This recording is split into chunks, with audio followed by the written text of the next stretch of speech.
ఒకసారి వీడియో చూడండి. దాదాపు 80 సంవత్సరాల పైనే పెద్ద ఆయనకి. ఈయన్ని ఇబ్బంది పెడుతుంది వైసీపీ గవర్నమెంట్. ఎవరో ఏ కంప్లైంట్ లేకుండా ఎంతోమంది కొన్ని వేల మందికి ఉపాధిని ఇచ్చిన పారిశ్రామికవేత్త. ఈయన ఏదో కేసులు పెట్టేస్తున్నాం ఇది చేస్తున్నాం అని చెప్పి ఒకటి. రెండో పాయింట్ ఏంటంటే అండి, గల్లా జయదేవ్ గారు మీకు తెలిసే ఉంటుంది, అమర్ రాజా బ్యాటరీస్ ఓనర్. అమర్ రాజా బ్యాటరీస్ ఈ రోజున తెలంగాణలో అమర్ రాజాకి శంకుస్థాపన, 9,500 కోట్ల పెట్టుబడి, 10,000 మందికి పైగా ఉపాధి లభిస్తుంది. శంకుస్థాపన కార్యక్రమంలో మంత్రి కేటీఆర్. ఇదే అమర్ రాజా కంపెనీ ఆంధ్రప్రదేశ్లో ఉంటే ఆ అమర్ రాజా కంపెనీని ఇక మా ఎవరో రోజా మీద మాడుతా చూడండి. నాకు తెలిసి రోజా గారు కూడా చాలు ఇది వైసీపీని క్లోజ్ చేసేయడానికి. వైసీపీ పార్టీ చేస్తున్న ప్రతి దరిద్రమైన పని కూడా ఈవిడ చెప్పకనే చెప్పేస్తుంది బయటకు వచ్చి. ఈవిడ ఏమంటుంది ఒకసారి వినండి. కేటగిరీలో పొల్యూషన్ వెదజల్లి ప్రజల ప్రాణాలు తీసుకుంటున్న కంపెనీల మీద రైడ్ చేస్తే ఎందుకు ఇంత యాగీ చేస్తున్నారని నేను అడుగుతున్నాను. ఇక్కడ అమర్ రాజా కంపెనీ ఒకటే కాదు, ఇంకా 54 రెడ్ కేటగిరీ ఉన్న ఫ్యాక్టరీలు ఏవైతే కాలుష్య నియంత్రణని చేయకుండా ప్రజల ప్రాణాలతో చెలగాటమాడుతున్నాయో వాటన్నిటికీ కూడా క్లోజర్ నోటీస్ ఇవ్వడం జరిగింది. నేను ఒకటే అడుగుతున్నాను చంద్రబాబు నాయుడిని, పచ్చ బ్యాచ్ని. ఈరోజు అమర్ రాజా కంపెనీ ఎవరు కూడా వెళ్ళిపో అని చెప్పట్లేదు. అండ్ తెలుగుదేశం పార్టీ కూడా ఈరోజు ప్రతి ఆపుతల్లి ఆపమ్మ. అయితే అమర్ రాజా అన్నటండి పొల్యూషన్ వచ్చేస్తుందట, అందుకని అమర్ రాజాని ఆంధ్రప్రదేశ్ నుంచి వెళ్ళగొట్టారు వీళ్ళు.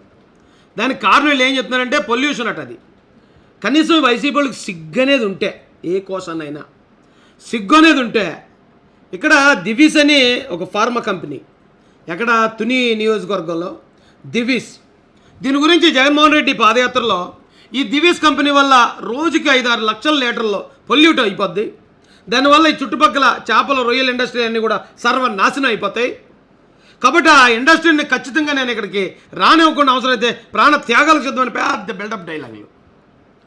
ఆ కొట్టి సీన్ కట్ చేస్తే అదే దివీస్ పరిశ్రమను ఇప్పుడు ఆల్రెడీ పెట్టడానికి దానికి సంబంధించి అన్ని ఏర్పాట్లు చేస్తున్నాడు జగన్ రెడ్డి.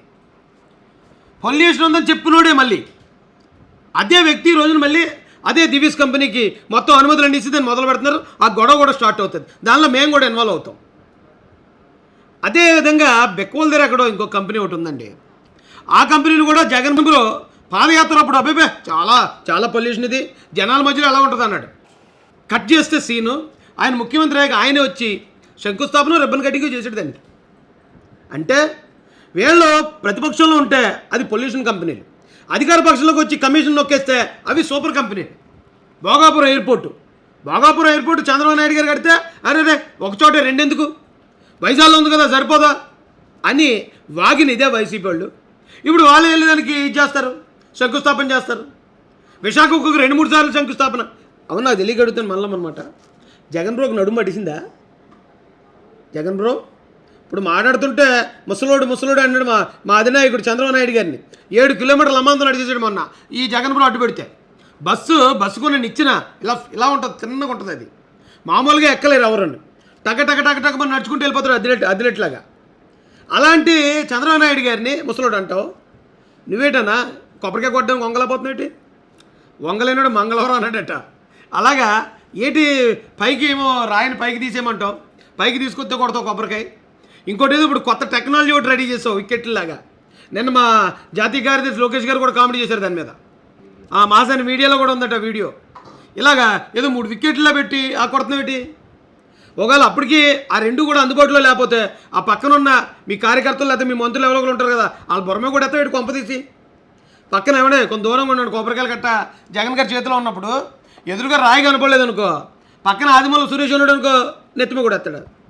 లేదా పక్కన ఇంకొక ఎవరో మన అంబటి రాంబాబు ఉన్నాడు అనుకో, అతను కూడా మంచి బాగుంటుంది, నున్నగా ఉంటుంది, దాన్ని నెత్తిమ కూడా ఎత్తాడు. ఒక దూరంగా ఉండండి ఆయన చేతిలో కొబ్బరికాయలు ఉన్నాం. సరే, టాపిక్ డైవర్ట్ అవుతుంది. అయితే ఇదే అమర్ రాజా కంపెనీ ఈ రోజున 10,000 మందికి ఉపాధినిస్తూ 9,500 కోట్లు పెట్టుబడి పెడుతుంది మన పక్కన ఉన్న తెలంగాణలో.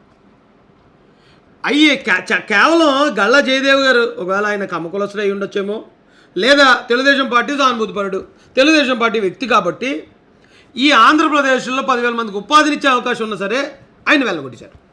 అదే నేను సూటుగా మాట అడుగుతున్నాయా. ముందు ఈ కేటీఆర్ గారు ఏమంటారు చూద్దారండి. ముందు కరకంబాడిలో కానీ ఇంకా ఇతర ప్రాంతాల్లో కానీ దానికి రెట్టింపు ఈ ఒక్క ప్లాంట్లో పెడతా ఉన్నారంటే వారందరికీ కూడా గట్టిగా చప్పట్లతో మనం ధన్యవాదాలు చెప్పాల్సిన అవసరం ఉంది. వారు మన మీద పెట్టిన నమ్మకం, మన మీద పెట్టిన విశ్వాసం. ఇప్పుడు కేటీఆర్ గారు ఏమంటున్నారు తెలుసమ్మా రోజమ్మ? ఆయన ఒక ఐటీ మినిస్టర్ పైగా సీఎం కొడుకు, అంటే ఆల్మోస్ట్ యువరాజు. నువ్వు తుమ్ముతూ ఓడిపోయే పదవి నీది. ఎప్పుడు నువ్వు ఏపీఐఎస్లో ఉంటావో, ఎప్పుడు ఆర్టీసీకి వస్తావో, లేకపోతే ఎప్పుడు ఇంకో శాఖలకు వెళ్తావో నీకే తెలియదు. అలాంటి నీకు నచ్చని అమర్ రాజా కంపెనీ కేటీఆర్ గారికి ఒక ప్రిన్స్ అయినా, ఆ కేటీఆర్ గారు ఏమంటారు తెలుసా?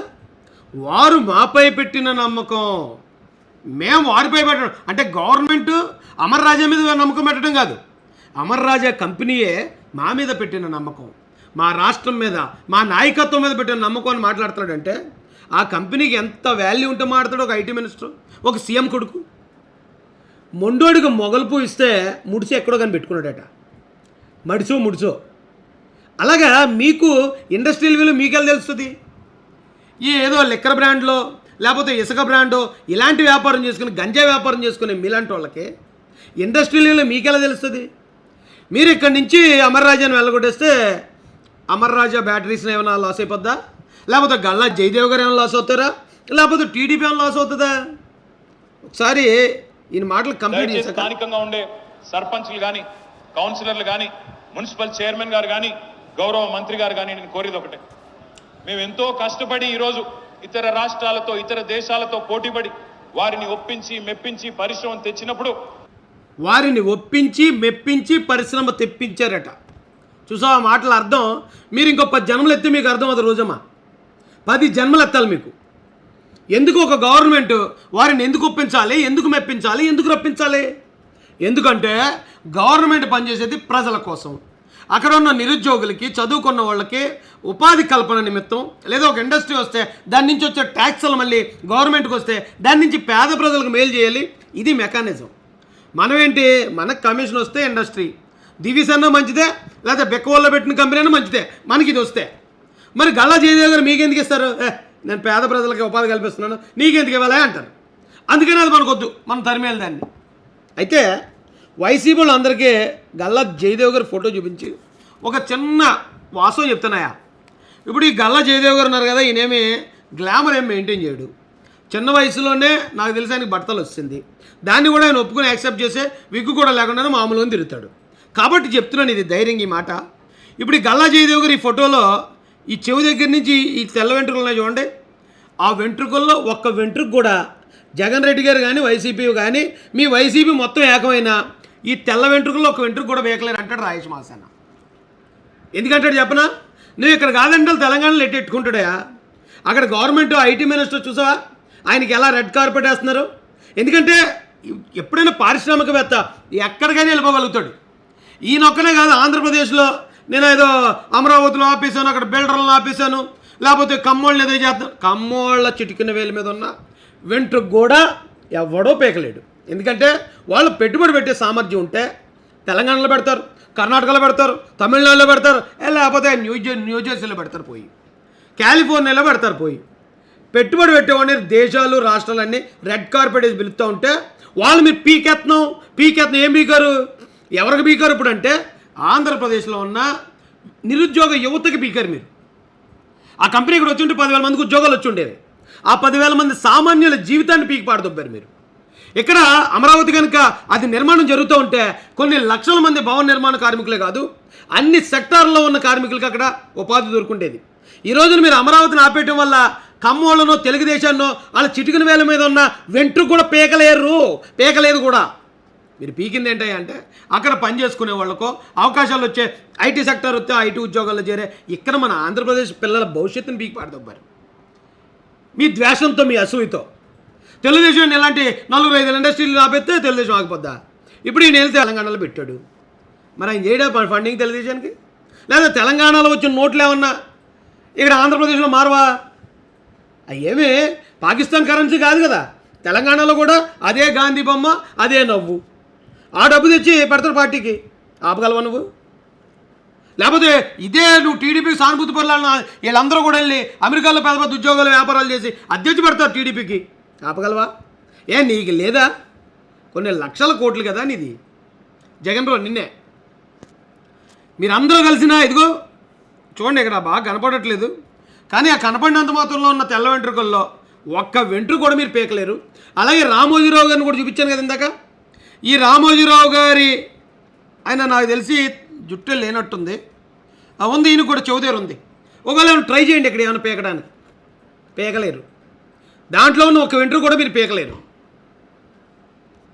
ఇంతకన్నా స్ట్రాంగ్ వార్నింగ్ నాకు తెలిసి వైసీపీలకు ఆవిడ ఇచ్చుండు.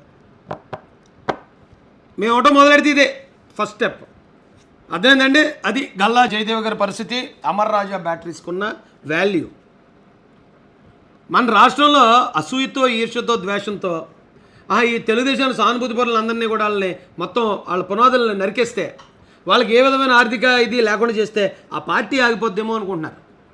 అమరావతి మీద కులం ముద్ర వేసేస్తే ఈ కులం వాళ్ళందరినీ కూడా మనం రాష్ట్ర వ్యాప్తంగా ఇచ్చేసిన వాళ్ళు అవుతాం అనుకుంటున్నారు. కానీ ఇప్పటికే 5 స్టార్ హోటల్స్ కానీ, స్కూల్స్ కానీ, లేకపోతే హాస్పిటల్స్ కానీ, వ్యాపారాలు కానీ మెజారిటీ పాటు వాళ్ళే ఉన్నారు, వాళ్ళే చేస్తున్నారు. వాళ్ళు ఆ వ్యాపారాలు చేసి దాని మీద ట్యాక్స్ గవర్నమెంట్కి కడుతున్నారు, గవర్నమెంట్ దాని మీద నడుస్తుంది. ఇలాగైతే రాజకీయం ఎలా చేస్తారు? చచ్చా నాకు నచ్చలా. కేటీఆర్ గారు తెలివైన వాళ్ళండి మీరు. మహారాష్ట్రం కూడా మేము బాగు చేసుకోవాలనుకుంటున్నాం సార్. 2024కి వచ్చేటప్పటికి చంద్రబాబు నాయుడు గారు అనే ఒక మేలి పర్వతం అంటారు చూడండి, అలాంటి వ్యక్తిని మేము సీఎం చేసుకుని మా రాష్ట్రాన్ని కూడా అతి త్వరలో తెలంగాణతో పోటీపడే స్థాయికి తీసుకురాగలుగుతాం.